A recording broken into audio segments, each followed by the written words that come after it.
made. Let us rejoice and be glad in it. Good morning and welcome to the morning. Whether you join us with physically or online, it's good to have everybody. It's good to see everybody this morning. As we enter into the presence of God, let's just go down the Lord's prayer. Heavenly Father, we praise you for the opportunity and the freedom we have to gather together, brothers and sisters in Christ.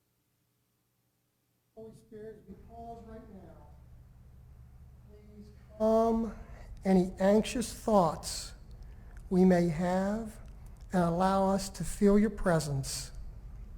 Help us listen to your voice and focus our attention on worshiping you this morning. Amen.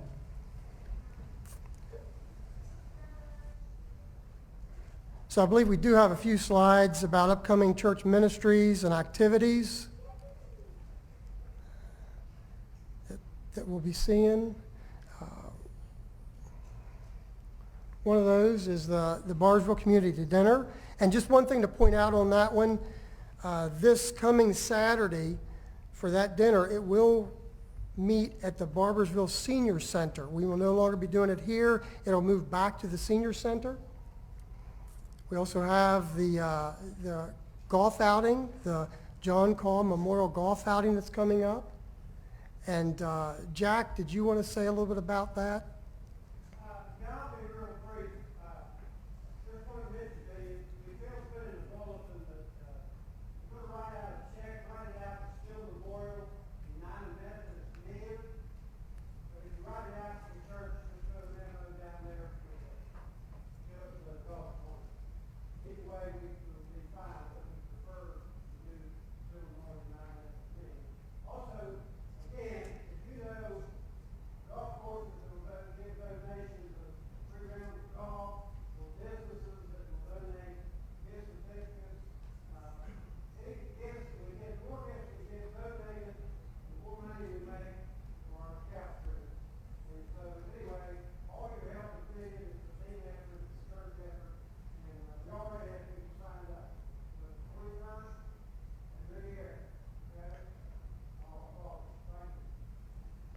Thanks, Jack.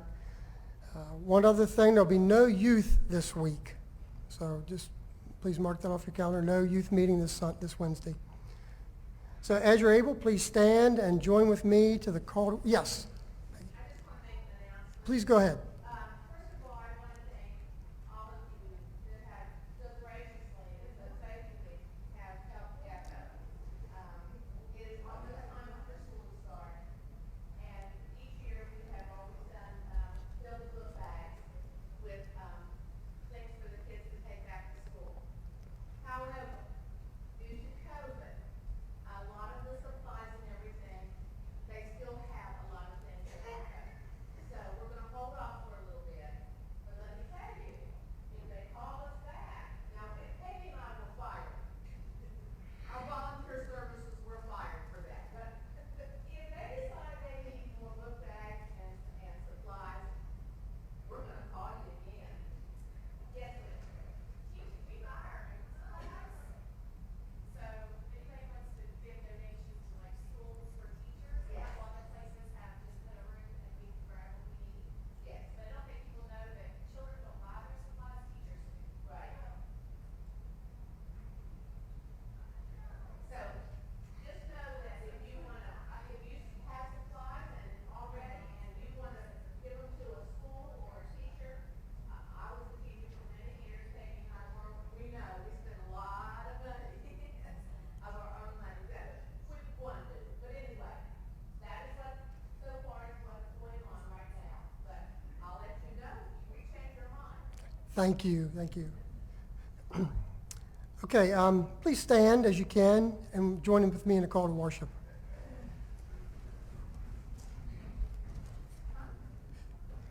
We're here today for many reasons. Some of us are tired and need a place to rest.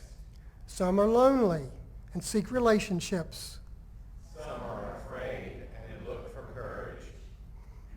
Who is able to meet such our needs? It is God who meets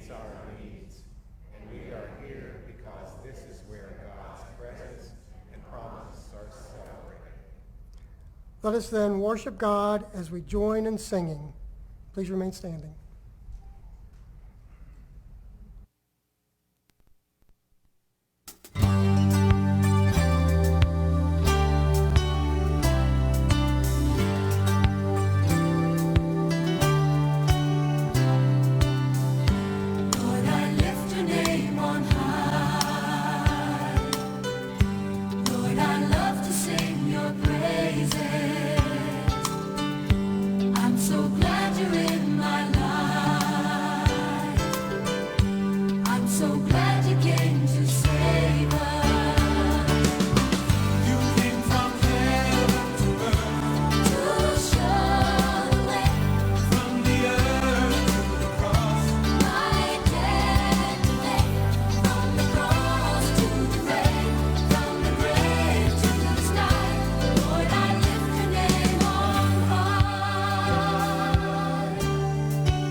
So we're not going to be passing the plates again this morning, but they are located at the back of the sanctuary, up here in the front and up in the balcony.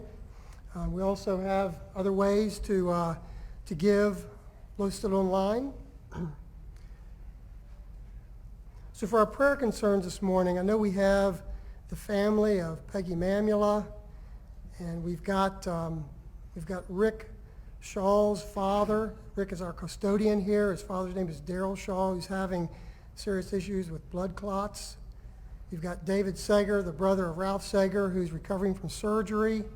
And we also want to remember Pastor Kevin and his family as they are going to be traveling this week for a long, deserved or well-deserved R&R. So are there any others?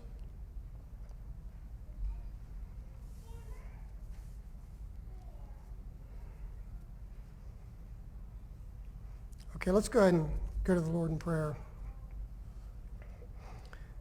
Dear Jesus, we humbly come before you and recognize you as Lord and Savior of our life, as our friend and as our Creator, and as the one we can always count on to hear our prayers. Lord, we praise you. We praise your Holy Spirit for your presence with us this morning. We lift up all those mentioned already this morning and just ask that you put your arms around them. May they feel your love, your peace, and your presence, as well as your healing power in whatever situation they're going through. Lord, we lift up this church, this body of believers.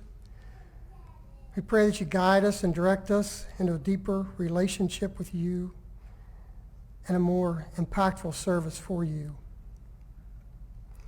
Help us all to grow spiritually in spiritual maturity with you. Father, we pray for our local, state, and federal government leaders. Forgive us for how we've drifted away from you as a country. For those governmental leaders that know you, we pray that you give them wisdom and discernment. Give them courage and boldness to be used by you in powerful ways to direct this country back to you. Lord, for those leaders that don't know you, we pray for their hearts to be softened and moved by the power of your Holy Spirit so that they too can experience your saving grace and they genuinely seek to serve you. We pray for revival throughout this land. Lord, we pray that the ministries of this church and churches throughout this country will bring you honor and glory. Help us to humbly fulfill the mission and purpose you have for us. God, Reverend Connor, this morning as he speaks, may your Holy Spirit use his words to teach us and convict us. Please join with me in the Lord's Prayer. Our Father, who art in heaven, hallowed be thy name. Thy kingdom come, thy will be done, on earth as it is in heaven. Give us this day our daily bread. Forgive us our trespasses, as we forgive those who trespass against us. Lead us not into temptation, but deliver us from evil. For thine is the kingdom, and the power, and the glory forever. Amen. Okay, at this time, will the children come up for a time with Miss Whitney?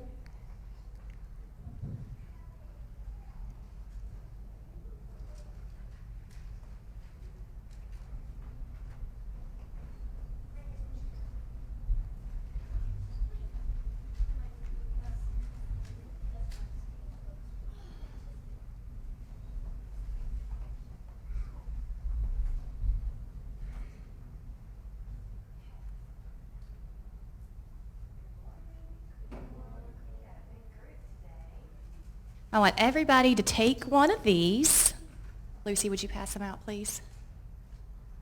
You can, Lucy, just stand up and pass them around. There you go. Bruce, grab that one. Here, Will. Can you take that one? There you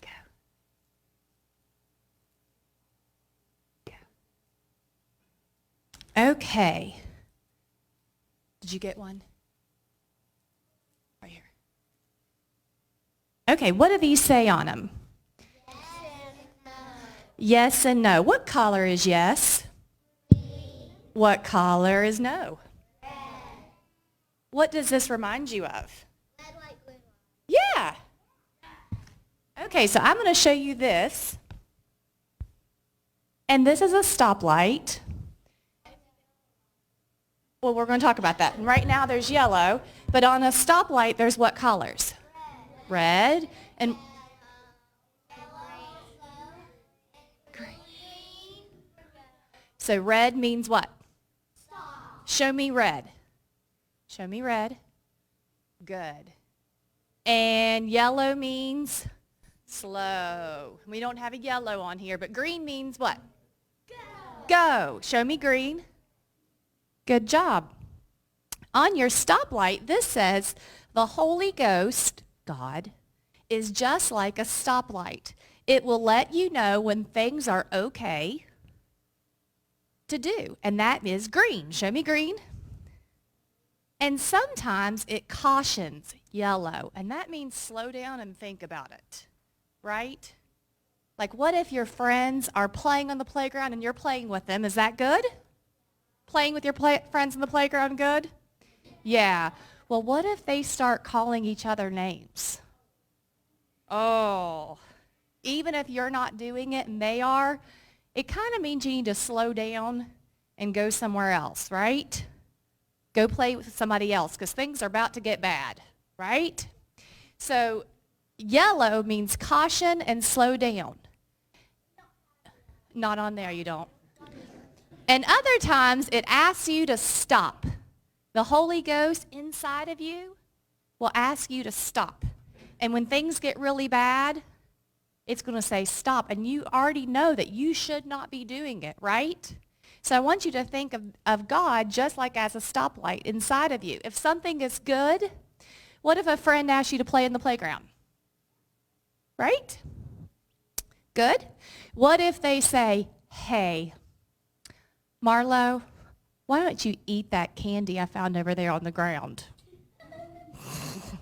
And that's no good, right? So your friends are going to ask you to do things, or maybe people that you're around, or things are going to happen, and that you need to listen to yourself and say, like, that sounds like a good idea, or I don't think that's so good. Or sometimes green, good. And we're going to use these downstairs. You can carry these downstairs, okay? All right, let's bow our heads. Say, dear Lord, help me to know good and bad and right and wrong and always follow your will. Amen. And you guys can take those downstairs. We're going to use them again, okay? So as the kids are making their way downstairs, and before we sing our next chorus, I want to take this opportunity to introduce our guest speaker for this morning. It's Reverend Dr. Mark Connor. Reverend Connor is retired from First United Methodist Church in Huntington, West Virginia in 2019. Prior to that, he was a Western District Superintendent serving for us. Before that, he was in Bluefield, and before that, he was a pastor at Bardsville, First United Methodist Church. So I think he's a familiar face here to many people. So it's good to have you with us, Dr. Connor, and welcome. So let's go and join for our chorus. Stand as you're able.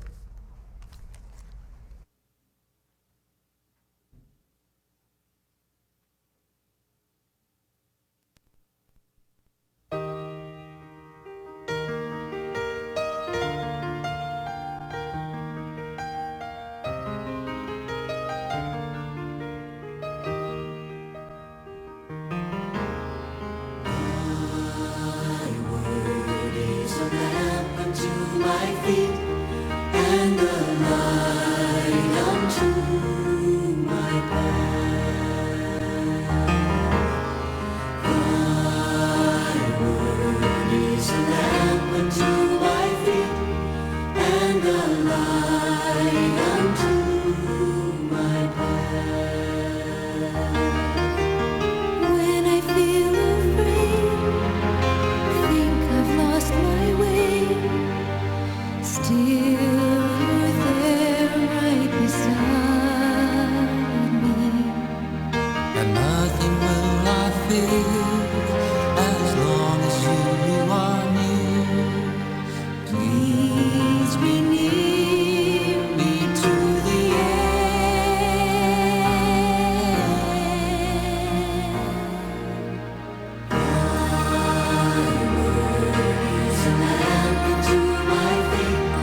Good morning. It's always good to be back here with you, to see again some very familiar faces and to see some new faces in the midst of this Bardsville church community.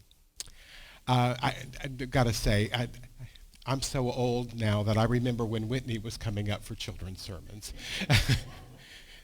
Don't remind her of that, please. I thank Kevin for this wonderful opportunity to share with you as he shortly will get to enjoy some well-deserved vacation time with his family. I apologize that I don't have the usual bulletin points that he does. Sorry about that. But that will just help you appreciate Kevin even more.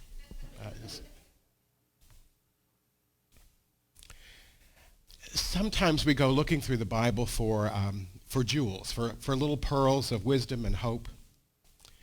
We expect family values, stories that work well and end well, stories that we're not afraid to tell in front of our children, stories where there's no problems or mess or ugliness. But every once in a while, we come across a story in the Bible that are so full of scandal and sin, of deceit and despair, that we can't help but blush. And we wish that it would kind of go away. The stop and go, too many stops that aren't listened to. This morning is one of those stories. It's from the second Samuel, chapter 11. And the bulletin says it will go on to the end of the chapter. I'm going to stop at verse 15. You can read the rest and into the next chapter, and you'll hear the ending of this story. In the spring of the year, the time when kings go out to battle, David sent Joab and his officers and all of Israel with him. They ravaged the Ammonites and besieged Rabbah. But David remained in Jerusalem. It happened late one afternoon when David rose from his couch and was walking around on the roof of the king's house. And he saw from the roof a woman bathing. The woman was very beautiful. David sent someone to inquire about the woman, and it was reported, "This is Bathsheba, the daughter of Eliam, the wife of Uriah the Hittite." So David sent messengers to get her, and she came to him, and he lay with her. Then she returned to her house. The woman conceived, and she sent and told to David, "I am pregnant." So David sent word to Joab, "Send me Uriah the Hittite," and Joab sent Uriah to David. When Uriah came to him, David asked how Joab and the others fared and how the war was going. Then David said to Uriah, "Go down to your house and wash your feet." Uriah went out of the king's house, and there followed him a present from the king. But Uriah slept in the entrance of the king's house with all the servants of the king. And he did not go to his own house. When they told David that Uriah did not go down to his house, David said to Uriah, "You have just come from a journey. Why did you not go down to your own house?" Uriah said to David, "The ark and Israel and Judah remains in booths, and the Lord Joab and his servants of my Lord are camping in open field. Shall I then go to my house to eat and drink and lie with my wife? As you live and as your soul lives, I will not do such a thing." Then David said to Uriah, "Remain here today also and tomorrow. I will send you back." So Uriah remained in Jerusalem that day. On the next day, David invited him to eat and drink in the presence and made him drunk. And in the evening he went out to lie on his couch with the servants of his Lord. But he did not go down to his own house. In the morning, David wrote a letter to Joab and sent it by the hand of Uriah. In the letter he wrote, "Set Uriah in the forefront of the hardest fighting, and then draw back from him so that he may be struck down and die." Some days it's hard to remind us that this is the Word of God, but this is one of those stories that reminds us of our lives. Thanks be to God.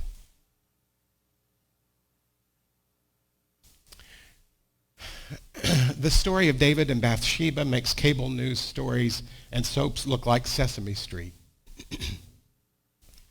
We call it the story of David and Bathsheba, but really it's the story about David.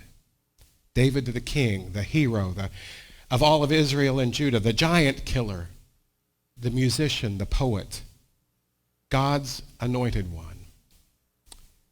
It's a story about the greatest hero in Israel's history who goes to great lengths to take what isn't his and who goes to even greater lengths to undo what cannot be undone.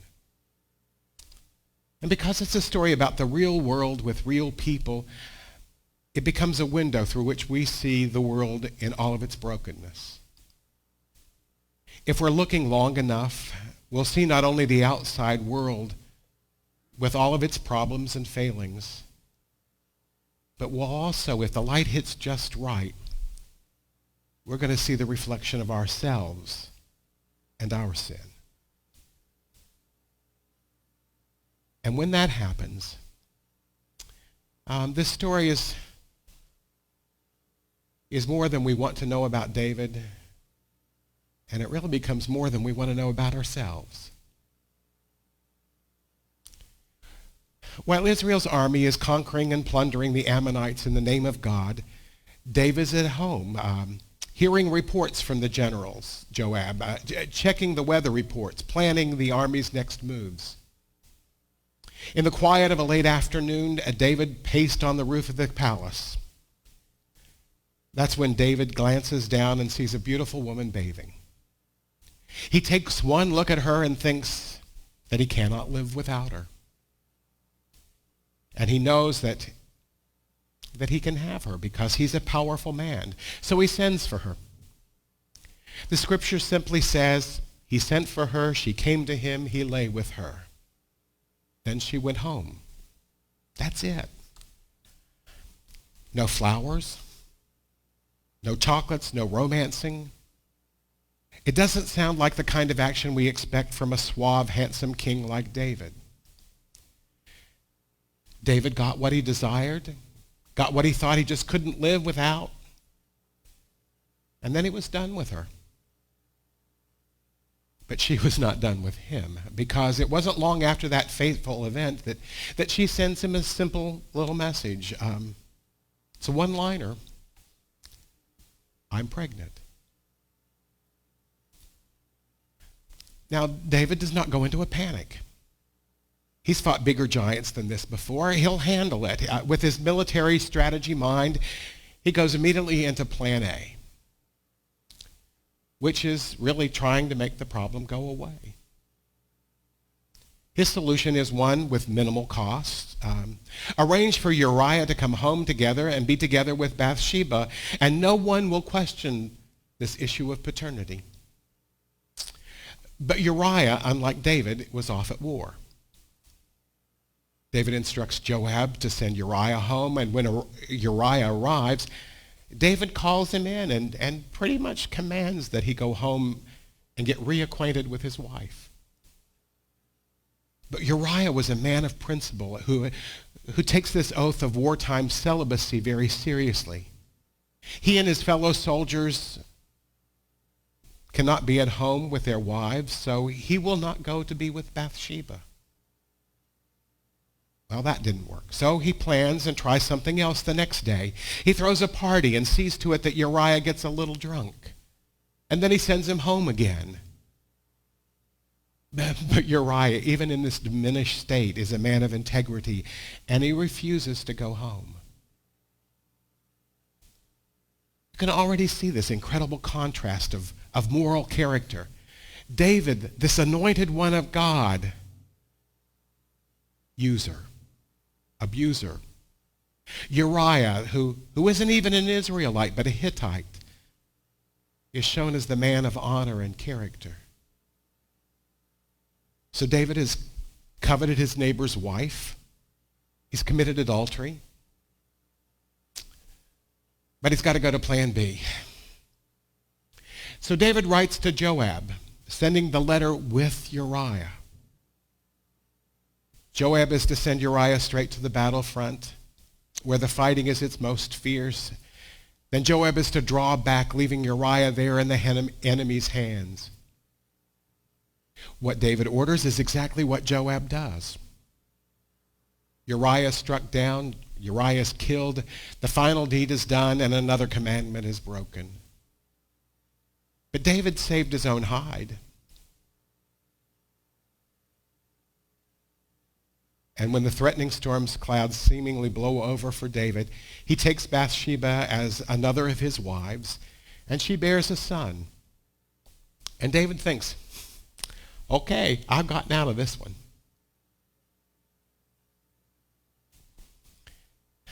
Over the past few weeks, we've heard weather report after weather report that told us of the possibility of a pop-up rain sometime during the late afternoon or evening. It's been hit or miss based on where you live. There have been some heavy short rains, some thunder, a lot of lightning. It's gotten to the point during these summer months, hot summer days, that we don't even need to listen to the weather report anymore. We just know and expect rain coming sometime, somewhere.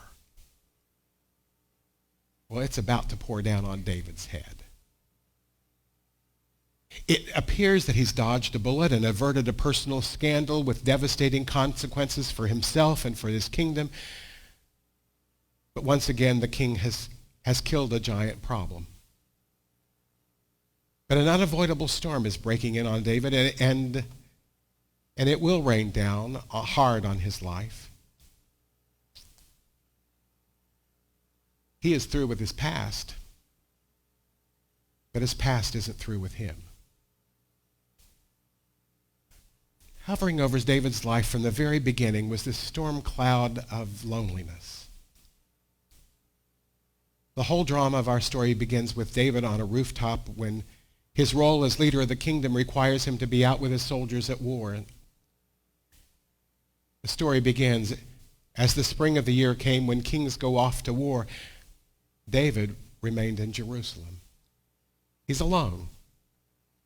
And in the loneness, the silent desires of the heart are let out of the cage when, in the absence of anyone who could have told him to be and held him accountable or said, caution.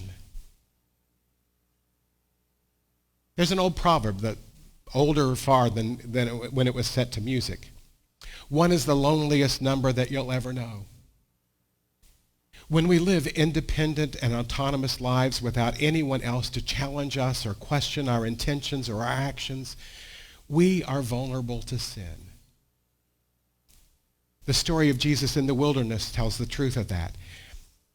It is only until Jesus is alone that evil one will pay him a visit and tempt him with all power and control and fame.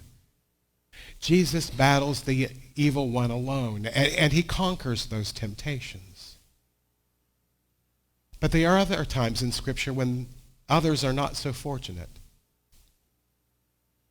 There's Judas all alone in his scheming, all alone in his silent act of betrayal. Had he shared the secret desires of his heart with Peter or James or John, or even with Jesus, maybe he would have come to his senses. Remember the rich young ruler who seemingly has everything there is to get in this world, and yet is so spiritually bankrupt that he cannot, for the life of him, give it all up to gain the very thing that he cannot live without. Jesus offers him the kingdom if only he will see beyond himself and give to the poor. There's a reason why the host of Who Wants to Be a Millionaire gives the options to poll the audience or to phone a friend. Friends can help us. Friends can show us things we cannot see or do on our own. Friends can hold us accountable when the dark desires of our heart become more than we can bear alone. The truth of our life in Christ is that we all need human lifelines. We need someone to whom we can turn in those hard moments when the evil one comes knocking on our door. in the springtime, when kings go off to war, David remained in Jerusalem. David's inner circle of support and advice were away from him, and David was alone.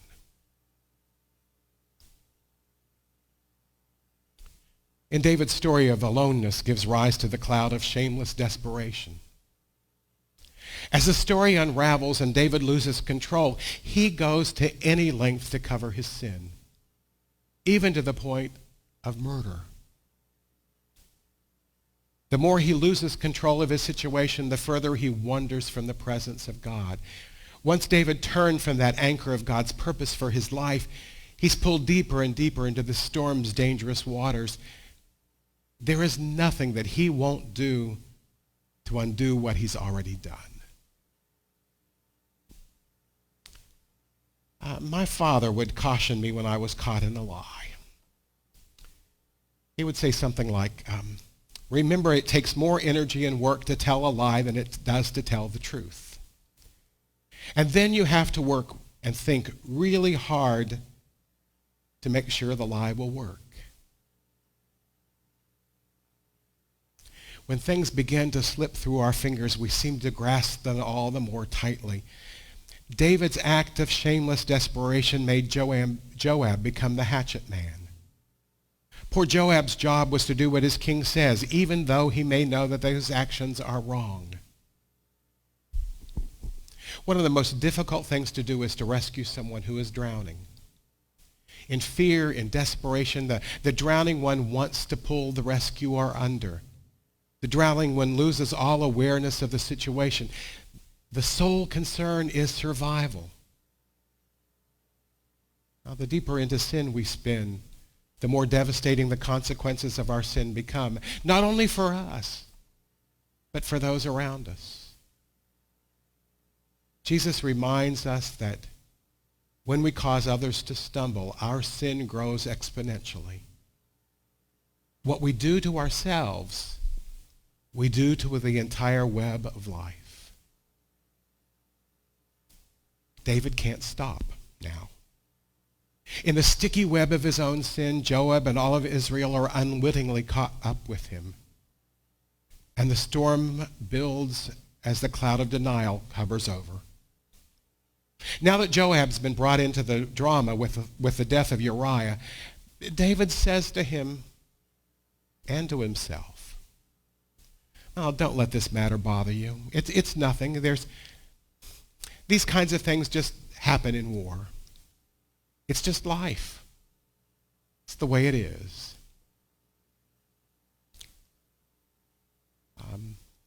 We do that. I do that. I hope we do that all. But anyway, we can rationalize just about anything in order to put it behind us and to move on. In the face of our sinfulness, we only see what we want to see. But if we say there is no sin in us, we deceive ourselves and the truth isn't in us. And that's from 1 John. It's another way of saying deal with it, not get over it, not get by with it or just get past it, but deal with it, face it. Because while we may not be done with our past is never done with us. The only way to stop chasing our shadow is to turn and face the sun with all of its terrifying light. To name the darkness that holds us, to expose the devastation that we've worked so hard to conceal, to face our own personal responsibility, our failure, and our utter inability to free ourselves takes perhaps more courage than any of us would like to dare believe. Remember that Nathan comes on the scene, and Nathan is the one to help us face the truth and come to the light. He can't save us from the inevitable downpour, but he also will not allow us to be swept away only to drown in it. He comes not to sink us, not to condemn us, but to transform us. You are the man, Nathan declares to David. You are the one, he says to us. that word from God comes, and it sounds like thunder. It feels like the clap of lightning all around us, and with it comes an awful rain. In that rain is the painful revelation, the terrifying truth that leads us to the way out, to the way home. We may be done with our past, but our past is not done with us. Now that sounds a lot like judgment to those who are on the run. But for those who can no longer keep up the pace of running from our sin, it's the dawning of grace, the beginning of a brand new day. Forgiveness is given. It comes to us. Yes, there are still consequences for what we've done, but we've been given a new future. We won't outrun our past, but with God's grace and love and strength in us, we will survive and will grow and will be restored. It isn't easy. It wasn't for David. Oh, but it's worth it. God did not forget David. God will never forget us.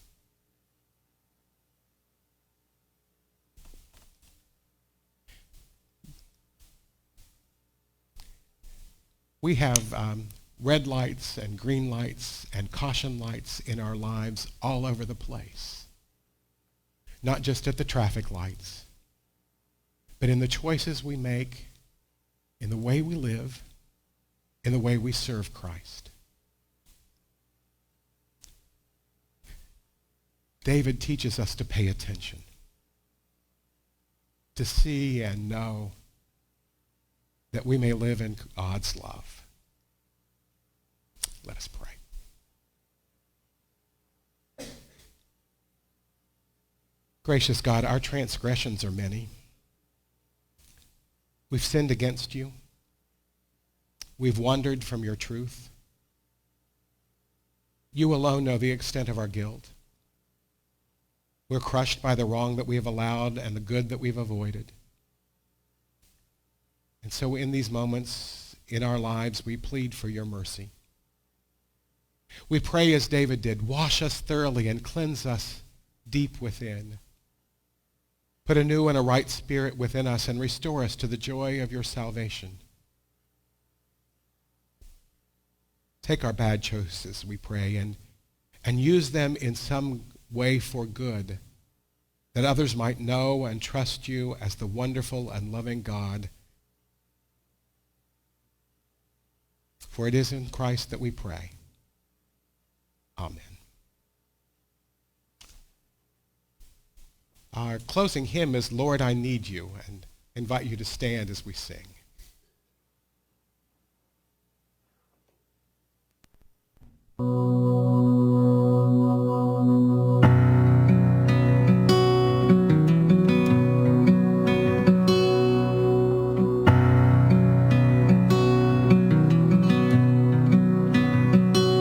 Lord, I come, I confess, bowing here, I find my rest, and without you, I fall apart, and you're the one that guides my heart. And Lord, I need you, oh, I need you. Every hour I need you, my one defense, my righteousness, oh God, how I need you.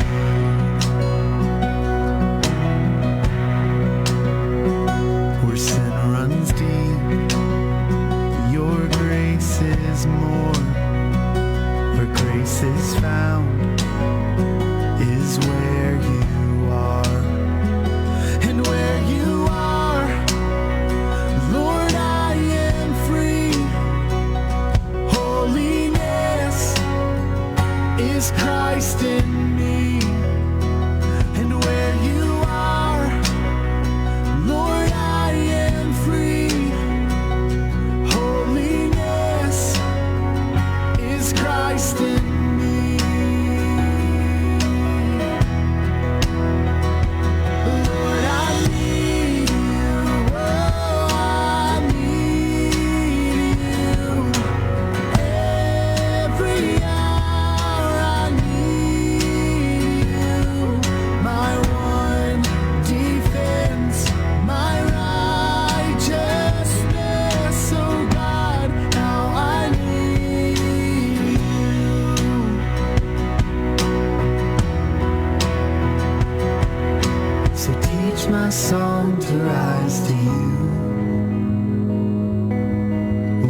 temptation comes my way. And when I cannot stand, I'll fall on you. Jesus, you're my hope and stay. And when I cannot stand, I'll fall on you. Jesus, you're my hope and stay. Lord, I need you. Oh, I need you. Every hour I need you. My one defense, my righteousness. Oh God, how I need you. Lord, I need you. Oh, I need you. Every hour I need you. My one defense, my righteousness. Oh God, how I need you. You're my one defense, my righteousness. Oh God, how I need you.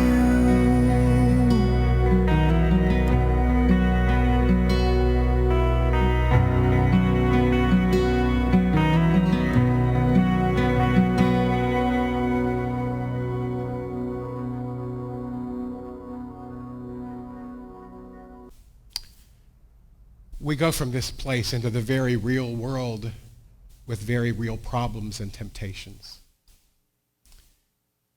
We take with us that story of David to realize how we're not supposed to do it. But he reminds us of the ways in which we are called and challenged to live in faith in Christ, to put Christ first, to listen to the ways of those Spirit within us that we'll follow faithfully and live lovingly. I give so much thanks that there is grace, there is forgiveness, there are opportunities to learn and to grow as we go. So go from this place to listen, to love, to serve, always in Christ. And the blessings of God Almighty, Father, Son, and Holy Spirit hold you and keep you in that way of life and love this day and even forever. Amen.